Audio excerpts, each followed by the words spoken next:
Hello बच्चों, tales of king Arthur का तीसरा chapter the fight by the fountain आज हम पढ़ेंगे। The fight by the fountain, चश्मे के पास लड़ाई, चश्मे वाली लड़ाई।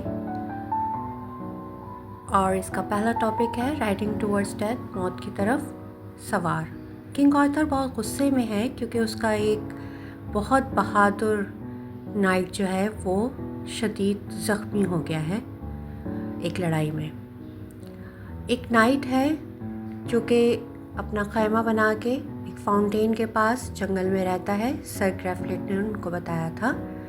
वो बैठता है अपने टेंट के बाहर और आते जाते जो भी नाइट्स मिलता है वो उनको तंग करता है।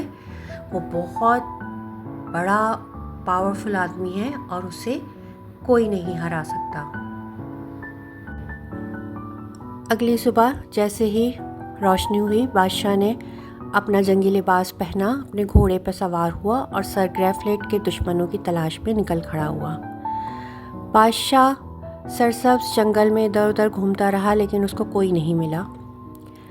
फिर सुबह के वक्त उसने अपने सामने कुछ लोगों को देखा। वो 3 मजबूत नज़र आने वाले आदमी थे जो एक बूढ़े का पीछा कर रहे थे। वो डाकुओं की तरह लग रहे थे। उन्होंने बूढ़े को पकड़ ही लिया था। ऐसा लगता था कि वो उसे मार डालेंगे। ए रुको, बादशाह ज़ोर से चिल्लाया। उसने अपने घोड़े को आगे दौड़ाया। उसने अपना नेज़ा नीचा किया और तेज़ी से उनकी तरफ बढ़ा। तीनों आदमियों ने मुड़ के देखा कि एक सवार नाइट उनकी तरफ जंगी घोड़े पर बैठा तेज़ी से आ रहा है। उन्होंने बूढ़े को जाने दिया और जितनी तेज़ी से भाग सकते थे भाग गए। आर्थर ने बूढ़े आदमी को रोका। वो मर्लिन था। ओ मैरिलन, आर्थर ने कहा, तुम तो बहुत सी चीज़ें जानते हो, लेकिन अगर मैं यहाँ ना पहुँचा होता तो तुम अब तक मर चुके थे। मर्लिन ने अजीब से तासुरात लिए चेहरे पे कहा कि अगर मैं नहीं चाहता तो ऐसा नहीं होता, लेकिन तुम मौत के बहुत करीब पहुँच चुके थे। आर्थर मुस्कुराया और बूढ़े जादूगर को अपने घोड़े पर चढ़ने में मदद की। मर्लिन अक्सर अजीबोगरीब बातें करता जो उसे समझ नहीं आती थी। वो दोनों एक साथ घोड़े पर सवार हो गए। नेक्स्ट टॉपिक है एक अजीम लड़ाका। थोड़ी देर की सवारी के बाद बादशाह और मर्लिन एक ऐसी जगह पहुंचे जहां ठंडा चश्मा था और सूरज की रोशनी में चमक रहा था। चश्मे के पास एक खैमा लगा था जो खूबसूरत चमकदार रंग के रेशम से बना हुआ था। खैमे के सामने कुर्सी पर एक बड़ा ताकतवर नजर आने वाला नाइट था। उसने अपना जंगी लिबास पहन रखा था और लड़ने के लिए तैयार था। ये सर ग्रेफलेट का दुश्मन था। आर्थर ने पुकारा, सर नाइट, आप तमाम नाइट्स के साथ ऐसा क्यों करते हैं? नाइट ने जवाब दिया, मैं ये सब करता हूँ क्योंकि मुझे ये करना पसंद है। मैंने हमेशा ये किया है और हमेशा करूँगा, ये मेरा रिवाज है। आर्थर ने कहा, फिर मैं तुम्हारी ये रस्म बदल दूँगा और मैं तुम्हें इस बात की इजाज़त नहीं दूँगा। नाइट उठा, अपनी ढाल उठाई और एक बहुत लंबा तेज़ नेज़ा पकड़ा और अपने घोड़े पर सवार हो गया। फ़ौरन ही दोनों एक दूसरे की तरफ लपके, यानी कि दोनों को अपने अपने घोड़ों पर सवार थे, अपने अपने नेज़े हाथ में लेके आमने सामने आके और लड़ाई शुरू कर दी। आर्थर नाइट की तरफ बढ़ा, नाइट आर्थर की तरफ बढ़ा। दोनों आदमियों ने अपने घोड़ों को तेज तेज तर बनाया। जब वो करीब आए तो उन्होंने अपने नेज़े नीचे कर लिए। फिर एक अजीम क्लैश के साथ बादशाह का नेज़ा नाइट की ढाल से टकरा गया। नाइट का नेज़ा बादशाह की ढाल से टकरा गया। आर्थर का नेज़ा टूट गया। आर्थर ने अपनी तलवार निकालनी चाहिए। नहीं, नाइट ने कहा, तलवार नहीं, नेज़ों के साथ ही हम दोबारा लड़ेंगे। लेकिन मेरे पास अब कोई नेज़ा नहीं है, आर्थर ने कहा। मेरे पास बहुत है, नाइट ने कहा। उसने अपने नौकरों को बुलाया कि 2 अच्छे नेज़े निकाल के लाओ। एक आर्थर ने लिया और एक नाइट ने। वो दोनों एक दूसरे से दूर चले गए और फिर दोनों एक दूसरे की तरफ तेज़ी से मुड़े और अपने अपने नेज़े लेके एक दूसरे की तरफ भागे। जब एक बार फिर वो करीब आए तो एक बार फिर ज़ोरदार तरीके से टकराए और इस बार भी उनके नेज़े ढालों के साथ टकराने से टूट गए।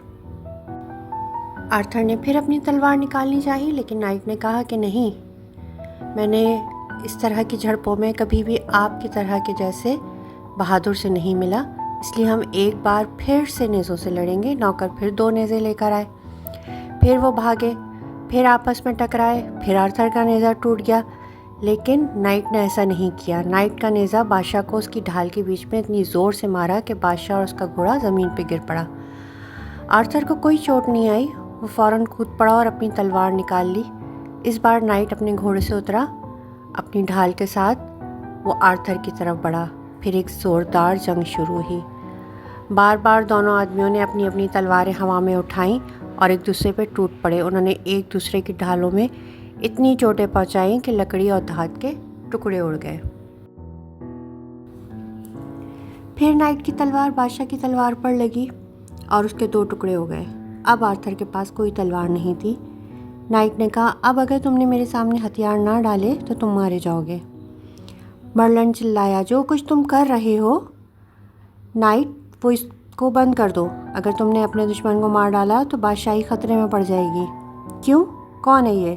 नाइट ने पूछा। वो आर्थर है, बादशाह, मर्लिन ने करीब आते हुए कहा। उसने नाइट का बाजू पकड़ लिया और फ़ौरन ही नाइट गहरी नींद में जाके ज़मीन पे गिर गया। फिर मर्लिन ने आर्थर को अपने घोड़े पे चढ़ने में मदद दी और वो सवार हो गए। तुमने ये क्या किया मर्लिन? आर्थर ने कहा। क्या तुमने अपने जादू से इस अच्छे नाइट को मार डाला? वो कितना बड़ा लड़ाका था, काश वो जिंदा रहता। वो अभी सो रहा है, मर्लिन ने कहा। वो 3 घंटे में जाग जाएगा। फिर उसने आर्थर की तरफ देखा और कहा, मैंने आपको कहा था कि आप अपनी मौत की तरफ जा रहे हैं। उसने मज़ीद कहा, तुम मजबूत और बहादुर हो, लेकिन अगर मैं यहाँ ना होता तुम मर जाते। द मैजिक सोर्ड, जादुई तलवार। वो जंगल में मज़ीद आगे की तरफ बढ़ते गए घोड़ों पे सवार, यहाँ तक कि वो एक चौड़ी झील तक पहुँच गए। वहाँ का पानी आईने की तरह शफाफ था। चारों तरफ ऊंची ऊंची पहाड़ियाँ थीं और तारीक जंगल था। बहुत खामोशी थी। आर्थर को याद आया कि उसने एबे चर्च में ऐसा ही महसूस किया था जब वो सर एक्टर और सर के उस बड़ी पुरानी इमारत में सिर्फ 3 लोग थे। उसने अभी भी ऐसे ही महसूस किया। इस खामोश झील के किनारे खड़े वहाँ कोई नहीं था सिवाय अपने और मर्लिन के। देखो, मर्लिन ने झील के बीच की तरफ इशारा करते हुए नरमी से कहा।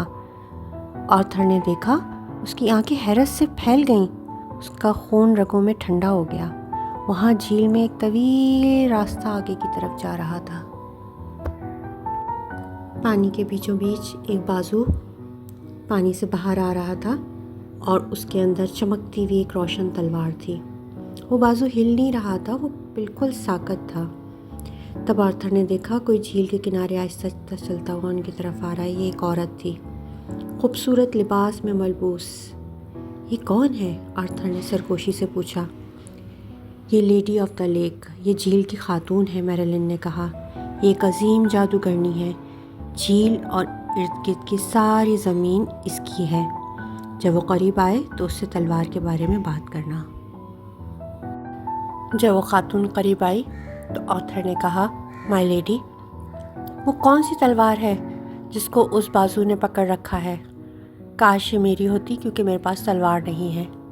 खातून ने कहा, किंग आर्थर, तलवार मेरी है।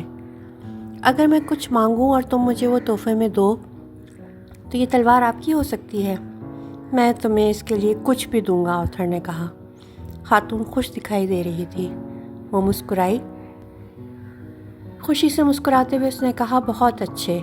साहिल के साथ एक कश्ती छुपी हुई है, इसमें सवार हो जाओ, झील में जाओ और बाजू से वो तलवार ले लो। मैं अपना तोहफा बाद में ले लूँगी। आर्थर और मर्लिन ने अपने घोड़ों को 2 दरख्तों से बांध दिया और कश्ती तलाश करने चले गए। जल्द ही उन्हें वो कश्ती मिल गई। वो उसमें बैठे और झील के हमवार सुरमई पानी के पार बाहर निकल गए। जब वो तलवार के पास आए तो आर्थर ने उसे उसके हैंडल से पकड़ लिया। हाथ ने फ़ौरन ही उस तलवार को छोड़ दिया और बाजू नरमी से पानी के नीचे चला गया। तलवार का नाम एक्सकैलिबर है, मर्लिन ने कहा। ये एक जादुई तलवार है।